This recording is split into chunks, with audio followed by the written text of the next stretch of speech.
जावळीतील वीज वितरण मंडळाच्या भोंगळ कारभाराचा फटका सर्वसामान्य नागरिकांना सोसावा लागत आहे। सध्या पावसाळा सुरू असून मोठ्या प्रमाणात विजेच्या तक्रारी समोर येत असतानाच कुडाळ, करहर, मेढा, सायगाव, केळघर, मार्ली परिसरात रोज विजेच्या समस्यांना सर्वसामान्य नागरिकांना सामोरे जावे लागत आहे।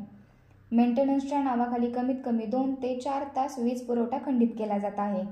परंतु वीज पुरवठा खंडित केल्यानंतर नक्की महावितरण कर्मचारी व अधिकारी काय मेंटेनन्स करतात हा प्रश्न अजूनही अनुत्तरित असल्याचे चित्र दिसून येत आहे।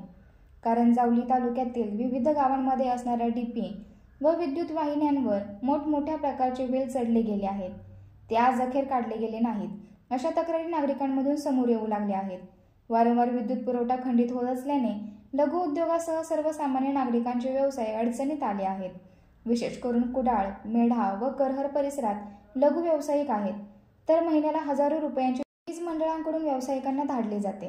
मात्र त्या पद्धतीची आणि त्या दर्जाची सेवा कुडाळ, मेढा, करहर परिसरात वीज वितरण मंडळांकडून दिली जात नाही। अशा शेकडो तक्रारी सर्वसामान्य लघु उद्योग, गिरणी व्यावसायिक व दुकानदार करत आहेत। तसेच सध्या पावसाने उघडीप दिल्याने शेतकऱ्यांकडून शेतीच्या कामांना वेग येऊ लागला आहे।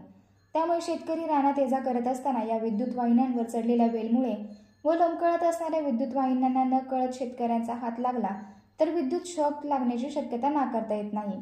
जावली तालुक्यातील वीज अधिकारी कर्मचारी तितके सक्षम नसल्याचे नागरिकांमधून बोलले जात आहे।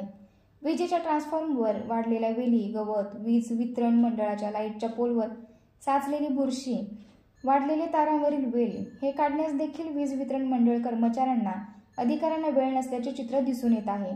त्यामुळे जावली तालुक्यातील लोकप्रतिनिधींनी वीज वितरण मंडळाच्या कारभाराची माहिती घ्यावी अशी मागणी देखील वीज ग्राहकांकडून केली जात आहे।